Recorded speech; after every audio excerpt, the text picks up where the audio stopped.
What's my advice to young men seeking a woman for marriage and family? Yeah. Well, okay, fine. That's the same second question. That's pretty straightforward, man. I mean, you can't eliminate the necessity of being attracted to one another. That's important, and that's mysterious, you know. So, for example, here's a funny thing. If you, one of the things we know that attracts people to one another is bilateral symmetry. And so if you take men and you rank them by the symmetry of their faces, and then you give the asymmetrical men t-shirts to wear, clean t-shirts for a day, and the symmetrical men clean t-shirts to wear for a day, and then you give the t-shirts to women and you have them rate the odor, the women rate the odor of the symmetrical men as more attractive than the odor of the asymmetrical men. And there are other factors that determine sexual attractiveness that are based on biological factors that are that deeply embedded in terms of smell, for example. So women also tend to not be sexually attracted to the scent of men who have, if I remember correctly, it's Rh factors that would make for potential trouble in childbirth. And often the reason that the women give for not preferring the scent of those men is that they smell too much like their brother, something like that. So there's weird, mysterious things that determine whether or not people are sexually and physically attracted to each other, and I think it's very important that that's part of a marital relationship.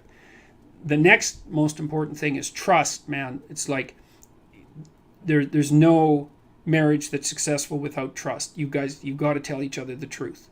And one of the reasons that Jung believed that marriage and an oath, and Carl Jung, as a bond was necessary, it's really wise. It's like, you know, telling the truth to someone is no simple thing, because there's a bunch of things about all of us that are terrible and weak and reprehensible and shameful and all of those things, and they kind of have to be brought out into the open and dealt with.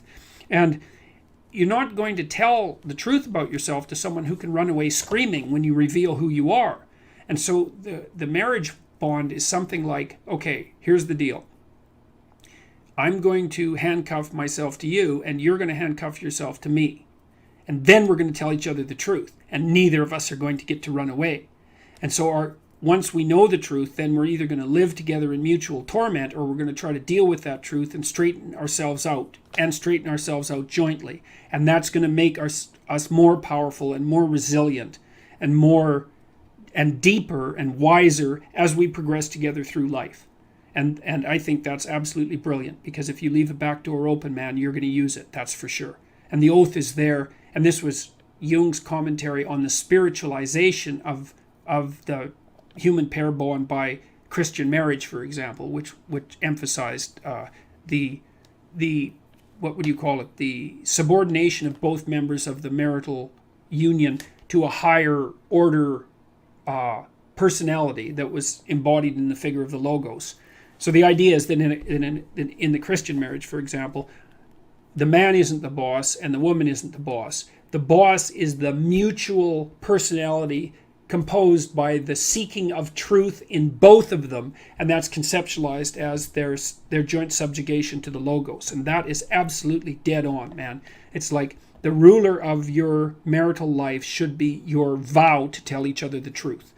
Because like in hard times during your life, when you've done something stupid and idiotic that might take you down, and you don't have anybody that you can turn to, you know, if you have a partner that you can trust, you can go say, hey, you know, I made a big financial mistake, man, and it's really torturing me, and I feel like a complete idiot, and it's really dangerous. And the person there is going to help you figure out what to do about it. And they're going to know that when they make a stupid mistake, and they're bloody well going to, that they can come and talk to you, and that you guys are going to work your way through it. And that's a big deal. And there's a couple of things our culture gets really wrong, and one is it devalues marriage. That's really a very bad idea, because marriage is like a third of your life, and maybe more. And kids are a third of your life, and your life outside of marriage and kids is a third of your life, you know, approximately speaking. And to miss any of that is a massive, massive mistake. Now, having said that, I will also say that for some people, missing one or more of those is necessary because they have a reason. maybe they're brilliantly creative artists and they need to devote themselves entirely to their career, or they're outstanding in some way, and so they can justify the sacrifice of one part of that triad of being to another part. But generally speaking, it's a very dangerous thing, and it shouldn't be done. And also, kids get an absolutely terrible rap, because kids are delightful if they're well behaved. One of the chapters in my new book is called "Don't Let Your Children Do Anything That Makes You Dislike Them." And you can do that, especially if you discuss it thoroughly with your spouse, the person that's helping you discipline the kids. And children are the best company because they're really enthusiastic about everything. They love doing new things. They really love you, so they're happy that you're around.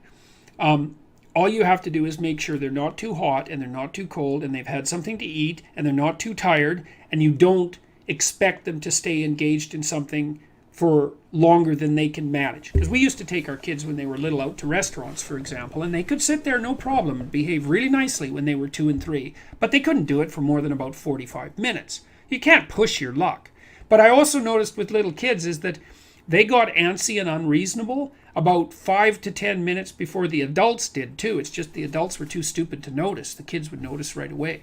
So back to marriage. Well, you look for someone that you're attracted to, that you love, and then you look for someone that you can bloody well trust. And then you tell them the truth.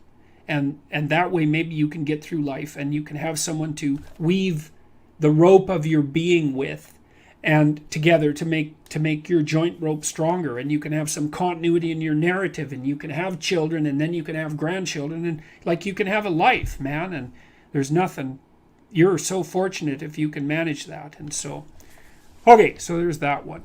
So what's my advice to young men seeking a woman for marriage and family? Yeah, well, and also, marry someone you think would be a good mother and that has enough sense, generally speaking, to know that she wants children. Now, some women don't want children, and fair enough. And some women perhaps shouldn't have children. That's also possible. But the general rule of thumb is, especially once a woman's, in her mid-20s, if she doesn't know that she wants children or won't admit it, unless she has a viciously important reason, then she's not oriented properly psychologically. She doesn't know what's important in life. Now, that might also be the case with you, and it probably is, but as a rule of thumb, that's a really good one.